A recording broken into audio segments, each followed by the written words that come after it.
today's episode, we're going to talk about some things that will help you in developing a thought process for your offense and how you approach it. We're going to talk about RPO and some different schemes, specific of schemes, and going to focus on some things that will help you find the winning edge. And to help us discuss that all is the offensive coordinator and quarterbacks coach at Bucknell, Jason Miran. Jason, it's great to have you here. Thanks, Keith. Really looking forward to talking a little ball.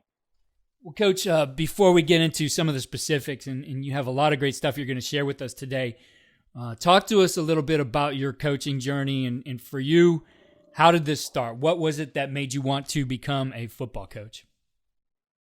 Well, that would easily be my parents. First of all, my dad was a college coach when I was growing up. He worked at some high academic Division III schools while I was alive.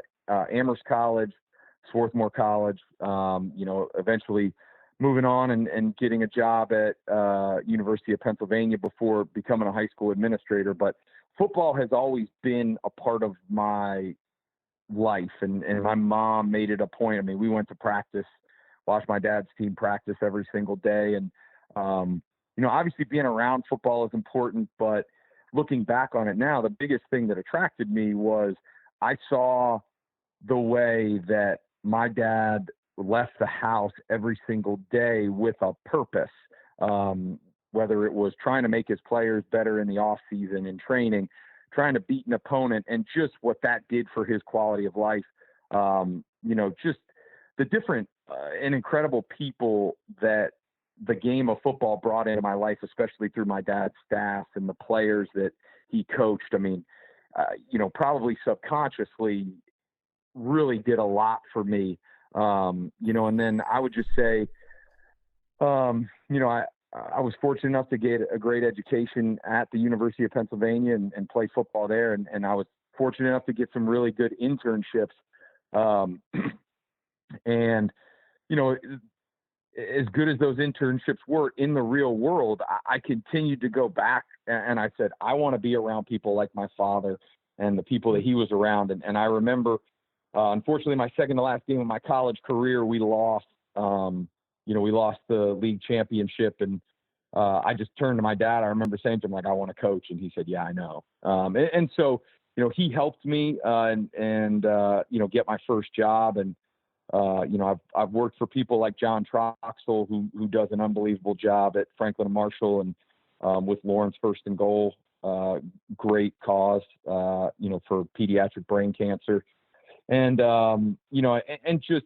I've continued to progress because through this profession and I would, throw in air quotes, stick with it through some of the tough times because I've been around great people. My current boss who I work for, Dave Cicchini, is just one of the best and, has allowed me to become, when I started working for Coach Cicchini, I was a 23-year-old, immature, 1 year out of college coach, and now I've become a husband and a father and a coordinator, and just I owe, on top of what I've already said about my parents, I owe a lot of that development to him. I've worked for people like Andy Cohen, who's had a great career as a coach at Lehigh University, and so I think that the thing that got me into the profession is still the thing that keeps me going, and it's the people I'm around, and certainly most importantly is the players. I've been fortunate enough, regardless of talent level, to be around some unbelievable people, thanks to the great schools that I've worked at, and just the players, just their love for the game of football, their love for, they challenge us to be better because they're so intelligent, they're so smart. And they want to be so great that they push us as coaches to be better and better and better. And so I would just say the people are the number one reason why I'm in the situation that I'm in. Coach, and talking before we hit record here, it was definitely clear that you're a student of the game. You love studying the game, love watching a number of different offenses and understanding different types of systems. But, when I asked you, what is it that you guys do? You really said there's actually nothing special. You couldn't call our system anything. we want to be disciplined, we want to be physical, we're going to be multiple, but ultimately we develop this around our personnel. Talk to us about your philosophy in developing an offense and, I guess the different things you've learned along the way that really have become a part of your philosophy as a coordinator. Yeah, the biggest thing that I've learned, especially as being a coordinator, is that, I can't go out and execute for our players. I can't make the right read for the quarterbacks as well. I can show a receiver or a tight end or a running back a route 20 times on film, but at the end of the day, he has to go out and have the confidence to execute it. So the biggest thing that I've learned is you have to find a way, both physically and emotionally, to make sure that you are preparing your players with confidence. And that means identifying their skill sets, understanding what schemes fit best on a week-to-week and a year-to-year basis with the personnel that you have, really starting with the quarterback, especially in the passing game. But the biggest thing that I've learned too, and when I do professional development, I try and connect with defensive coordinators just as often as I do offensive coordinators, is I try and be as unpredictable as possible. And that goes back to, my comments about not subscribing to one system. If you play against us, you are going to see 3 to 4 different tempos. You are going to see 3 to 4 different cadences. You're going to see a handful of run schemes, many different protections. And long story short, when you game plan for us as a defense, if you're going to be aggressive against us, I want you to understand that there's going to be an inherent risk, that you are going to have to be guessing which side of the field are they going to attack on this play. Do they want me to put the 3 technique to the field or to the boundary? And I want you to feel uneasy as a defensive coordinator about your process. And so all those things, from a tempo, a scheme, and, a cadence perspective, what I am trying to create is chaos for the defense while creating a sense of calm and confidence on our offense. And I think, that would be the biggest thing that I've learned you have to try and create on a week-to-week basis. I think a lot of that, when you take that approach, the secret sauce is in how you do things, right? That, it's not being able to say, well, these guys do this all the time, because you're going to be aware of that. You're going to break down and find out what your tendencies are, and ultimately try to create some balance within what you do by knowing, this is what we've done so far. Here's a bit of tendency developing. Here's how we're going to package something to break that. So in looking at that, and especially in terms of how you prepare your players, what things go into that in terms of the way you're going to teach the game, you're going to teach the game plan? Yeah. So you always have to teach your players what's most important. And I think no matter what level of coaching you're in, you have to teach them the why. If we ran a certain RPO 2 weeks in a row out of a certain formation, okay, despite the fact that on film it would be a good play, we're not going to run that this week because they will be ready for it. Instead, we are going to run this play action as a way to take a deep shot. We'll get that same RPO or that same screen out of a different formation. So I think no matter what, you have to teach your players the why.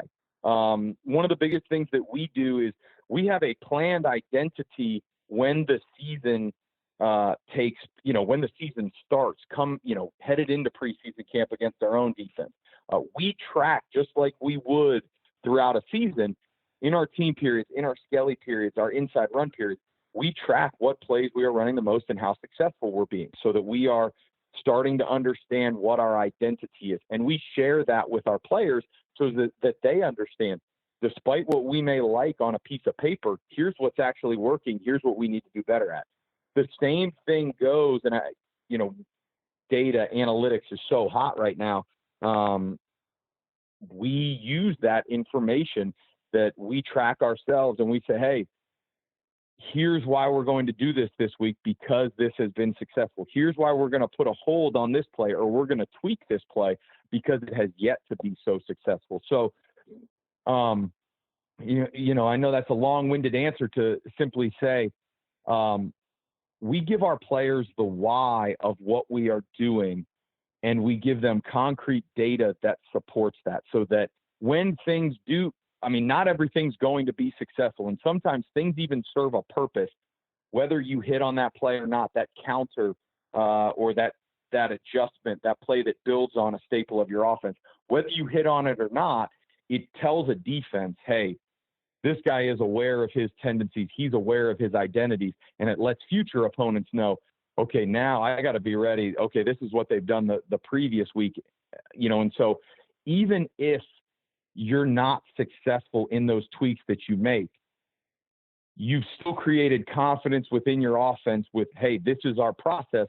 And moving forward, you continue to set a tone and set a standard that a defense has to be ready, not only for what they've seen on film, but what they haven't seen yet. In looking at attacking the whole field, of course, RPO is one of the first things that comes to mind, right? You're gonna force the defense to defend every inch of the field. However, I think you brought this up before we got going. You need to be able to plan in some vertical threats there. And so for you, I think a lot of guys early on, you'd hear from them, well, we're an RPO team. Our quick game is RPO. We're an RPO team. Our play action is RPO. That you have a different thought process for that play action definitely serves a purpose within an offense that does run RPO as well. Yeah, 100%. And our without getting too deep into it, our RPO philosophy has simplified as we've gone, through the years. But, long story short, if you're running an RPO, the run, if it's a true RPO where it's run first and you're only throwing it when absolutely necessary, your pass and your run should attack the same area. And so the number one thing that we try and do out of every single formation is we want to look at, okay, where are they adding an extra defender from?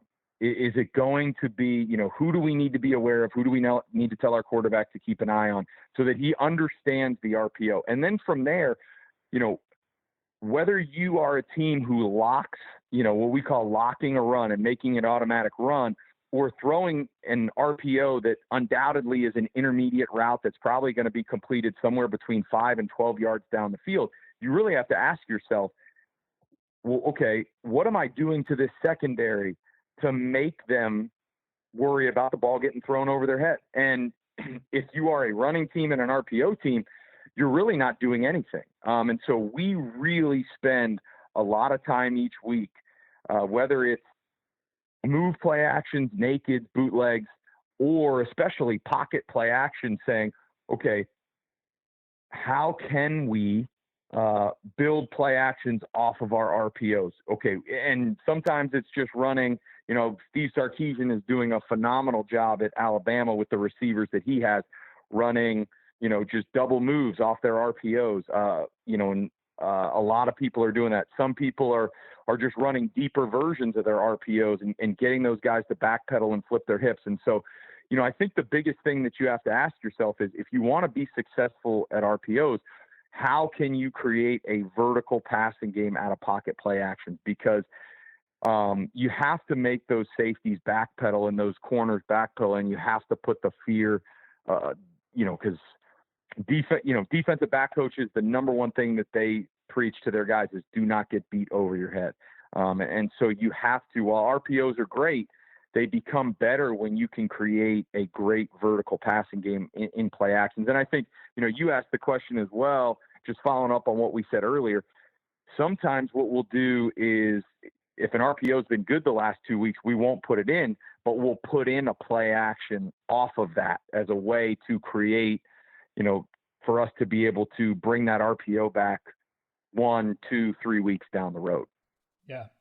I think it's an effective strategy, and I hear more and more guys talking about that as being an important component to keeping their RPOs successful is not letting them get locked down on. So whether that's a double move off of that look or something that's going to be a little bit more vertical, I've seen that kind of trending, especially in the last year and a half, that guys are really looking at play action needs to be a part of us, even though we are, quote unquote, an RPO team. And I know that's not necessarily how you identify, but you see it as an important component.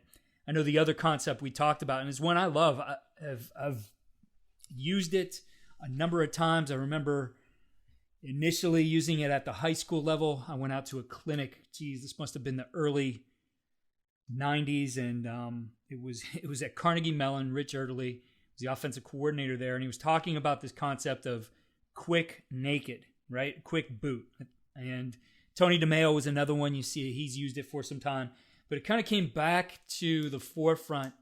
I believe it was in the Big Ten, and I cannot recall who it was, the coordinator there, but it was at Minnesota, and they were using it and having a lot of success with it, and really became a pass option. When you think about pure quick game, the one limiting factor to it is you have the side you're throwing to, and if something takes away where you're going post-snap, you kind of have to throw it away, right? There's really no other option.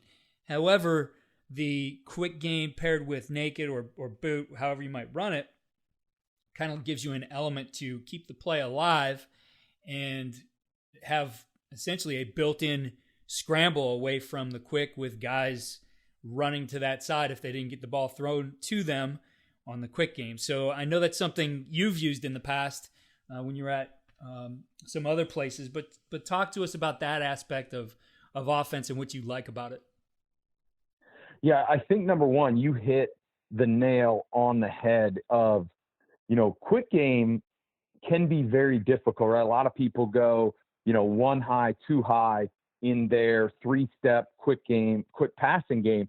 And, defenses are getting more and more complex, and they're doing a better job disguising things as they get more athletic.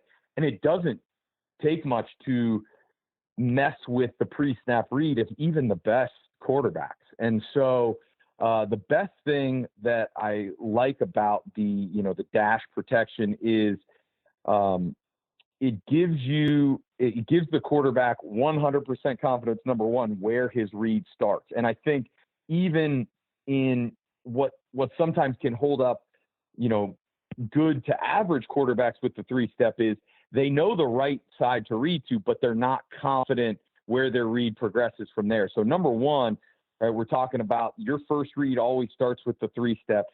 It allows that quarterback to play fast and move his feet confidently. So that's number one, that we like about it. And then number two, what it does is it gets everybody's eyes, even more so maybe than a run fake. It gets the pass defender's eyes away from where you are eventually going to run a naked or a boot pattern. And so with your eyes, you are telling the defense, I'm throwing the ball over there, which a quarterback's eyes is probably, I would say, more telling and more valuable than even a run fake, right? People don't believe run fakes too much, especially in this day and age of RPOs and play actions. The quarterback's eyes and actually moving his shoulders towards the throw, super, super valuable. So then when you do get out on the edge, you have shifted the defense and you have hopefully created a great advantage for whatever pass concept you want to run down the field. And so you're creating a great throwing lane for your quarterback and allowing him to be confident in where he is throwing the football. Looking ahead, some other things that I've liked is, number one, just like an RPO, the defense is going to tell you, if you do a good job coaching it, the defense is going to give you the area that's open, and you just have to coach your guys to take it. The other thing that I've really, really liked about it is it's a great way. It's always been a great way for us to attack the field from kind of some unconventional formations, whether we're doing FIB or, sometimes 3-by-1 back into the boundary. We can be a little heavy with attacking the boundary. It gives us a great way to get back to the field when we absolutely can get there. And then last but not least, like one of the ways we started using it a lot, which a lot of people like, is it's a great way to throw the ball and easily involve all your eligibles out of like a unbalanced where you're going to run a speed sweep with your split end into the boundary. You can line up in that formation and then just run, and I'm throwing this in air quotes, a normal concept for yourself. Everything doesn't have to be built around that X receiver motioning, which I think is really, really cool as well. Yeah, definitely. I know as you and I have chatted, both while we've recorded and a little bit before, the way you really look at things is the way it's packaged in. And so receiver screens have a part in your offense too, but you mentioned to me that it's about the packaging. Talk to me about your thought process on that and how you fit receiver screens into, what, as you said, looks like a very multiple offense that puts a lot of stress on defense.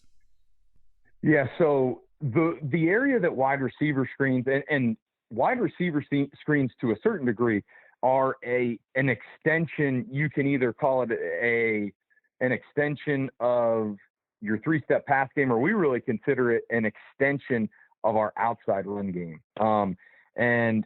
What makes a great offense, in my opinion, is the ability to discourage a defense from blitzing, regardless of their identity, whether they're a blitz happy team, balance, whatever. You need to be able to do things to discourage people to blitz. And so, I think that's one of the biggest areas that we try and employ wide receiver screens and really any of our screens is, we look at when are people likely to blitz and where are they telling us to throw the football when they do blitz. And that's usually, it's not all the time. Sometimes it makes the most sense. Hey, we create pass concepts where it's, hey, if you get blitz, you're going to throw a hitch to this person or that person. But where we've utilized wide receiver screens the most and the best is against pressure. And we've used it when, oftentimes throwing into the teeth of pressure, because that's where the defense is the weakness. And I would just say if anybody's looking to employ wide receiver screens, and, I've seen plenty of people do a great job with double screens. That's not really our thing.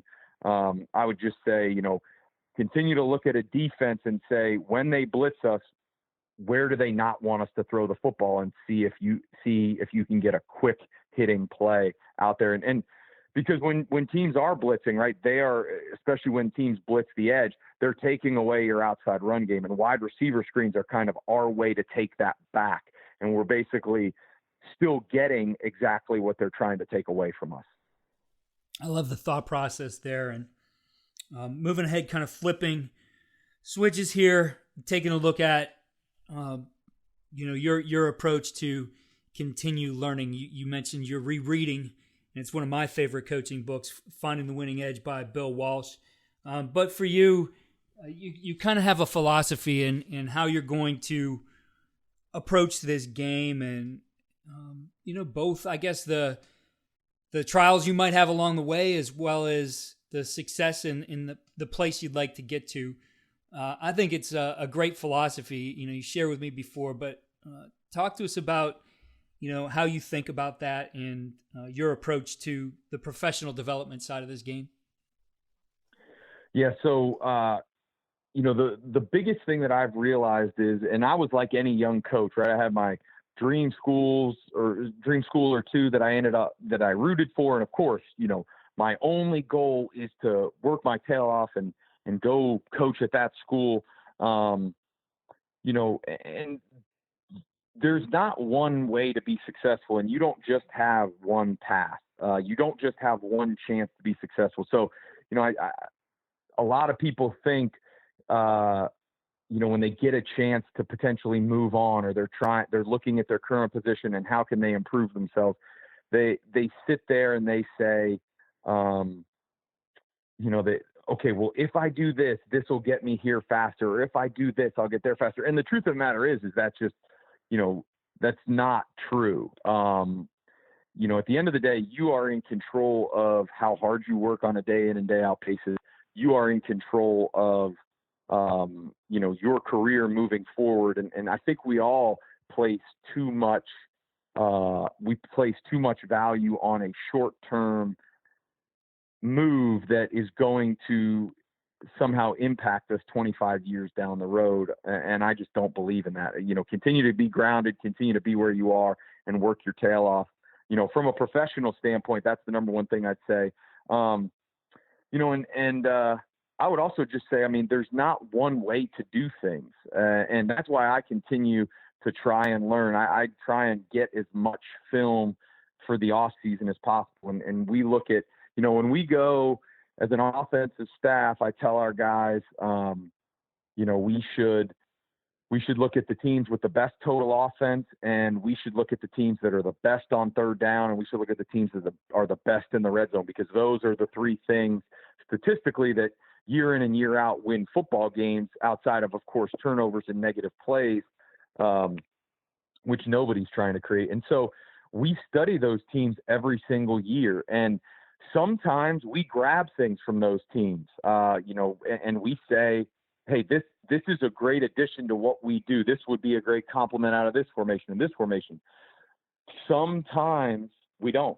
And the number one thing that I think some people will say is, oh, I watched that film and I didn't get anything. That's a huge waste of time. And that's the exact opposite. When I have what some people would say is a negative experience, or an experience that doesn't change anything in what I do, what I've actually done is I've strengthened my belief in my process, and I've strengthened my belief in what I do.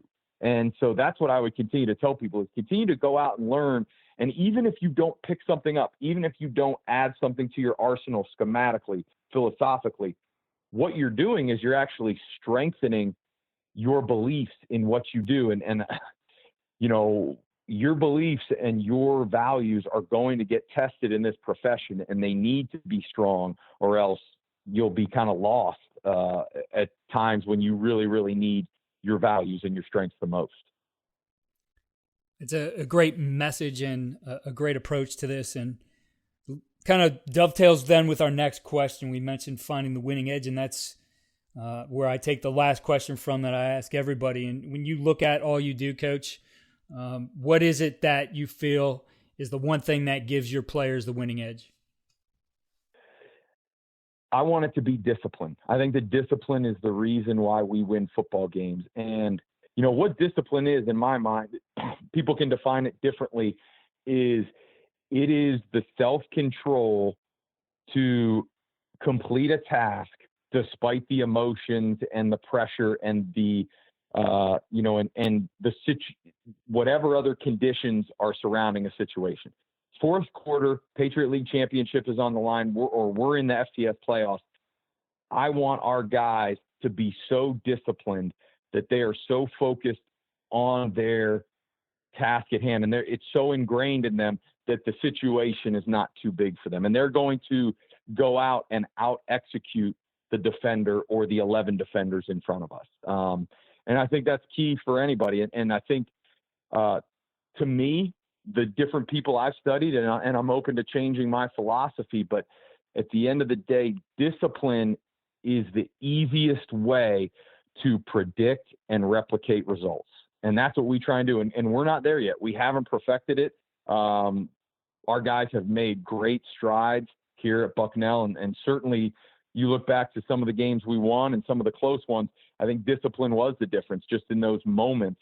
When we had that calm over us and that belief in what we were doing, that understanding of what we were doing, we were able to pull out the game. And unfortunately, there were some times where we weren't. So discipline is 1,000% our winning edge. Coach, for our listeners out there, if you would, please share the areas you recruit. Yeah, so I recruit Southeast Pennsylvania. I actually come out to Harrisburg, and then I go north to the Lehigh Valley. I recruit the state of Georgia, focusing on Atlanta, but obviously getting out to some of the major areas, up to Rome, Georgia, all the way over to Savannah and Athens and Augusta as well. I recruit California, and I focus, one of our other coaches helps me with Northern California. I really focus on Fresno South, and I also recruit the state of Alabama as well. And the best way for our listeners to contact you? So I would say, Twitter is always a great way. It is, I know it's sometimes for some people a informal setting, but I love it, at Coach Jason Miran.